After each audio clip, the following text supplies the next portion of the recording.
When in the course of human events it becomes necessary for one people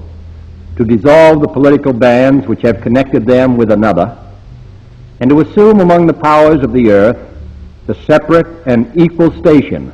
to which the laws of nature and of nature's God entitle them, a decent respect to the opinions of mankind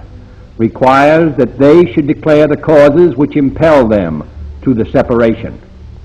We hold these truths to be self-evident, that all men are created equal, that they are endowed by their Creator with certain unalienable rights, that among these are life, liberty, and the pursuit of happiness, that to secure these rights, governments are instituted among men, deriving their just powers from the consent of the governed, that whenever any form of government becomes destructive of these ends, it is the right of the people to alter or to abolish it, and to institute new government, laying its foundation on such principles and organizing its powers in such form as to them shall seem most likely to affect their safety and happiness. Prudence indeed will dictate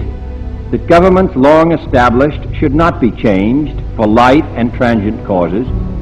and accordingly all experience hath shown that mankind are more disposed to suffer, while evils are sufferable, than to right themselves by abolishing the forms to which they are accustomed. But when a long train of abuses and usurpations, pursuing invariably the same object, evinces a design to reduce them under absolute despotism, it is their right, it is their duty, to throw off such government and to provide new gods for their future security. Such has been the patient sufferance of these colonies, and such is now the necessity which constrains them to alter their former systems of government. The history of the present King of Great Britain is a history of repeated injuries and usurpations, all having indirect object the establishment of an absolute tyranny over these states. They too have been deaf to the voice of justice and of consanguinity. We must therefore acquiesce in the necessity which denounces our separation and hold them as we hold the rest of mankind, enemies in war, in peace friends. We, therefore, the representatives of the United States of America, in General Congress assembled, appealing to the Supreme Judge of the world for the rectitude of our intentions, do in the name and by authority of the good people of these colonies solemnly publish and declare that these united colonies are,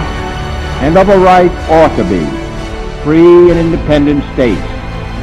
that they are absolved from all allegiance to the British Crown, and that all political connection between them and the state of Great Britain is and ought to be totally dissolved, and that as free and independent states they have full power to levy war, conclude peace, contract alliances, establish commerce, and to do all other acts and things which independent states may of right do. And for the support of this declaration, with a firm reliance on the protection of divine providence, we mutually pledge to each other our lives, our fortunes, and our sacred honor.